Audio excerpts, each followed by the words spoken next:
Welp to the hills. What? Welp to the hills? Yeah. Iron Maiden's Run to the Hills.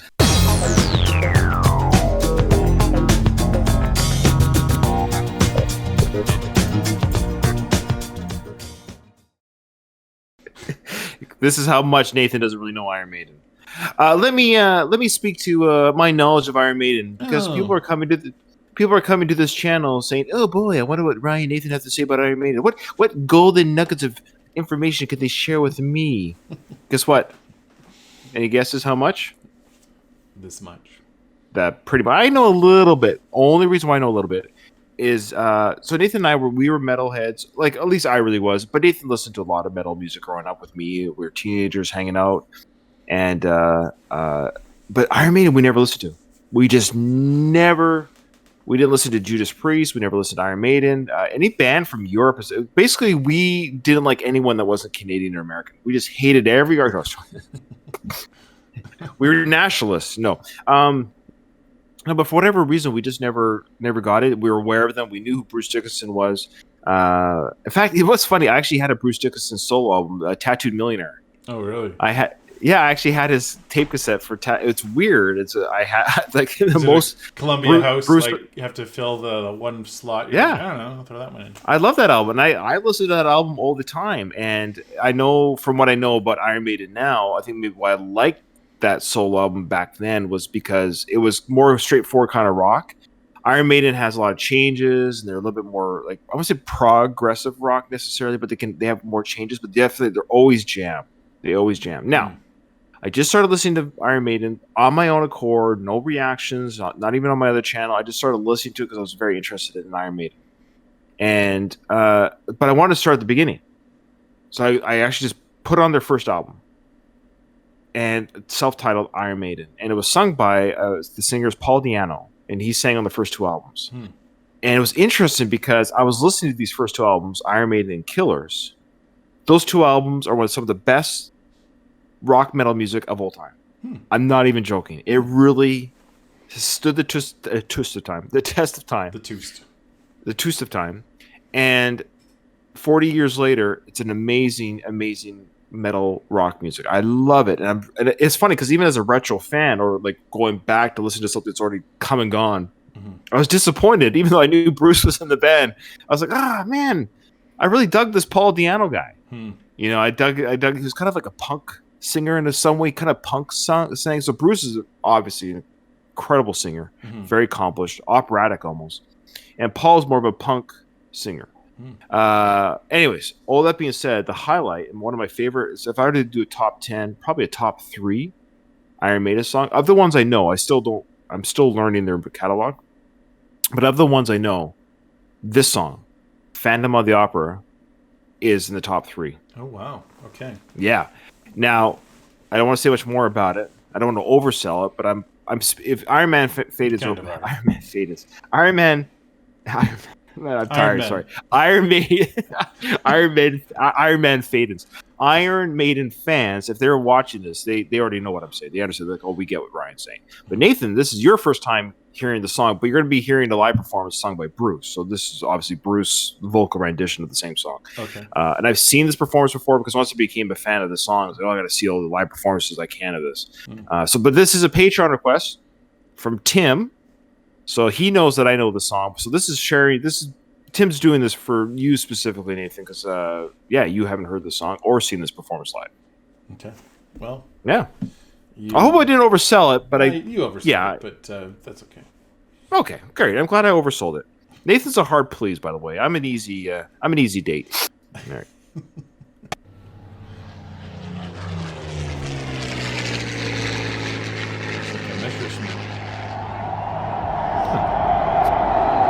Couple of people in the show. Or is it Well, there you have it. 3 days of incredible live music, and it's not quite over yet.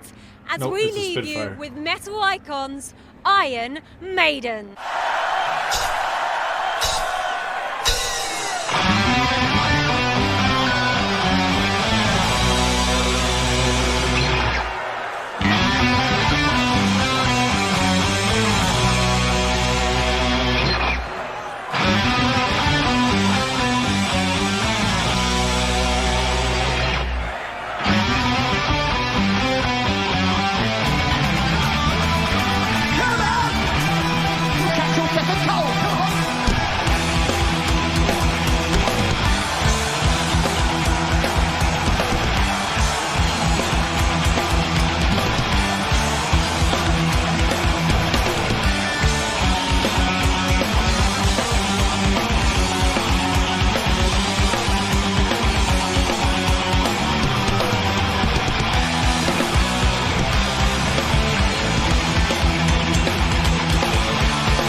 was 1980 when this was proposed. Really?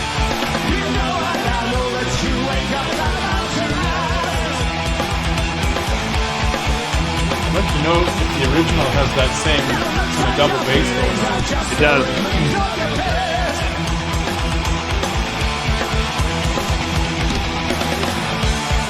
In the wings and you wait for the curtain drop.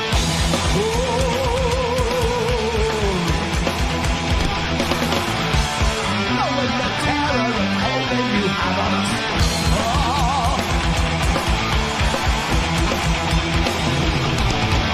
I know this sugar is not spending me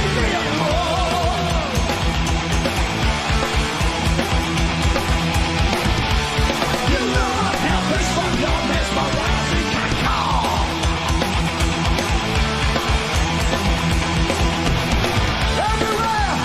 Everywhere, Johnny John! Hey, hey, hey, hey, hey, hey!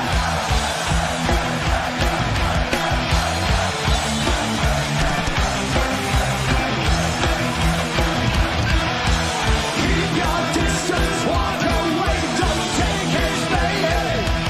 Don't you stray, don't fade away. Watch your step, he's out to get you. Come with me, don't you stray from the narrow way.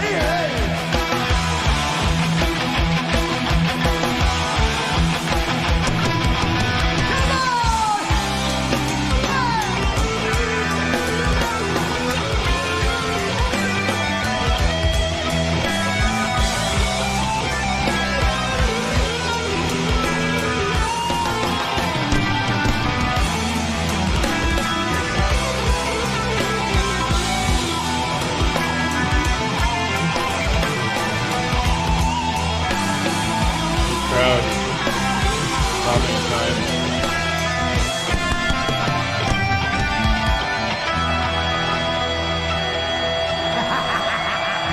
Hey, hey, hey, hey, hey! Everyone on the mat! Hey!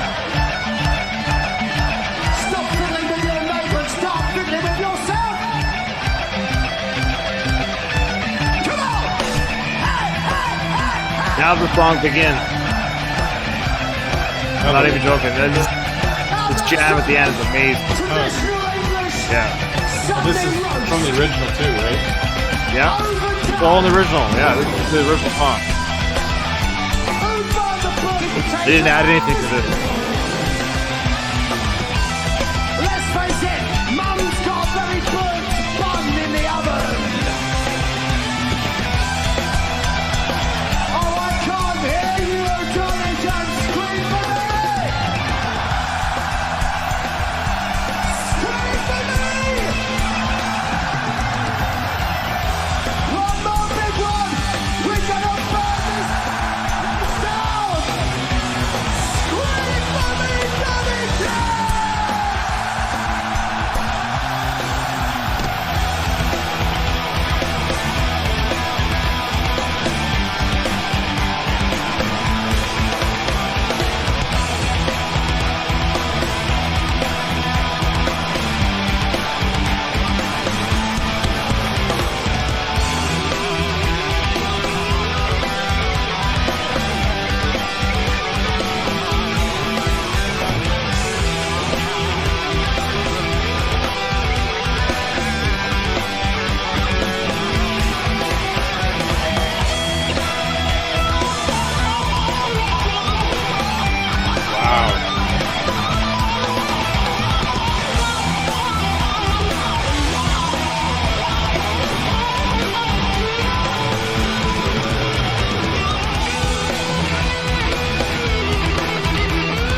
hiding in my dreams, you're always there.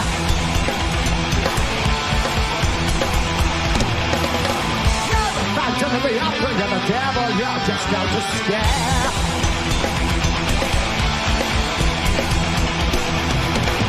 You got me your mind and my soul, it just flows through you.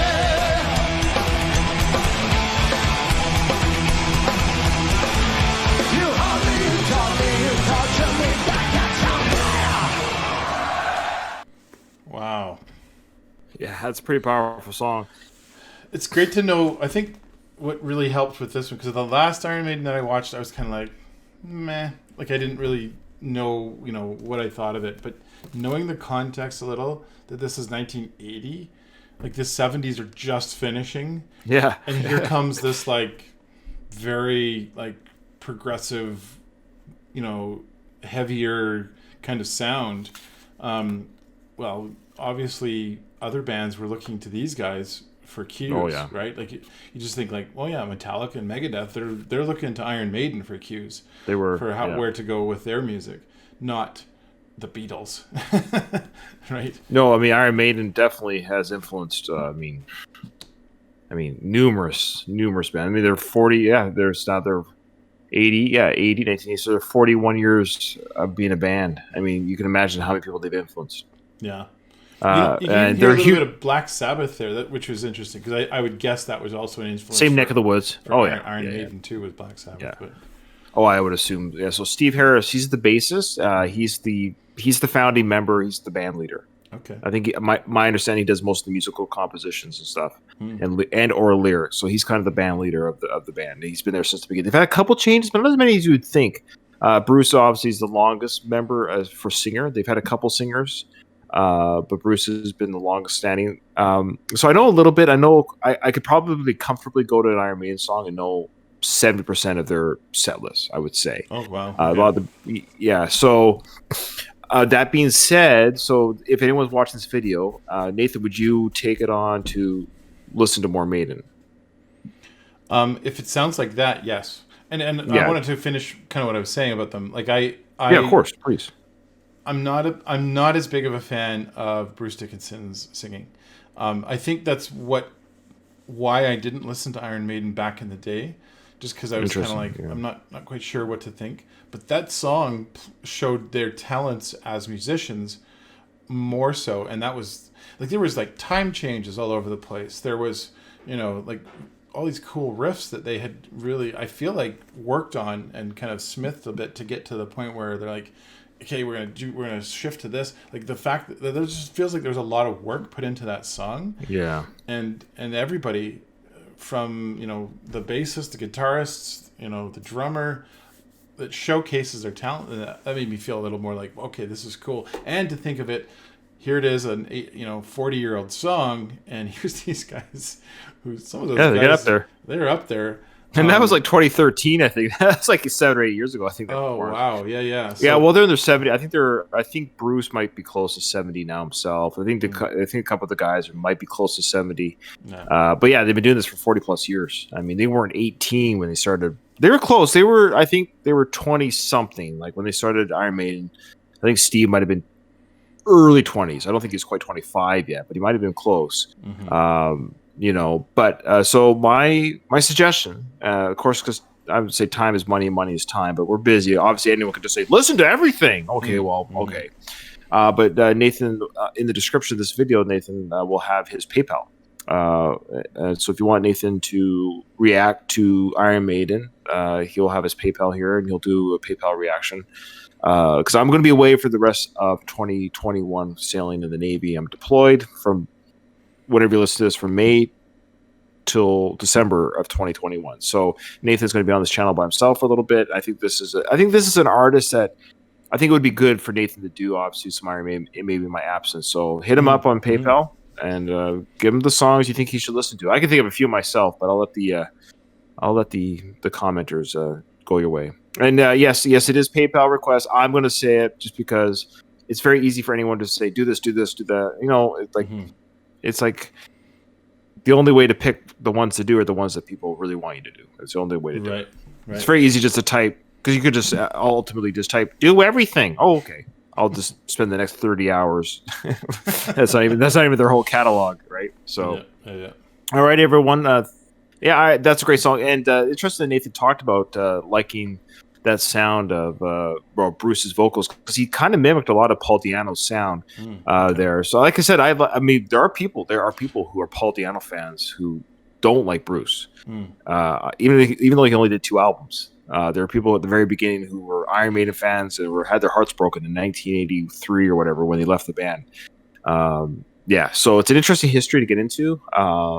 I like Bruce songs, but Paul had a cool punk style that I really enjoyed. But I should be clear that I'm not anti-Bruce. I just no. The sound of it was kind of like, at first I really was like, I don't know, it's not my thing. And then hearing it later, I'm kind of like, okay. I mean, maybe I've missed some things about Bruce, so I'm not against listening to Bruce. Just no, it's it's a different style of singing. Yeah. But you obviously get used to it. You'll start to appreciate it, I believe, the more you listen to it, because I have. Yeah. Cool. All right. Well, that was Iron Maiden. See you in the next one. That was Iron Maiden. You bet.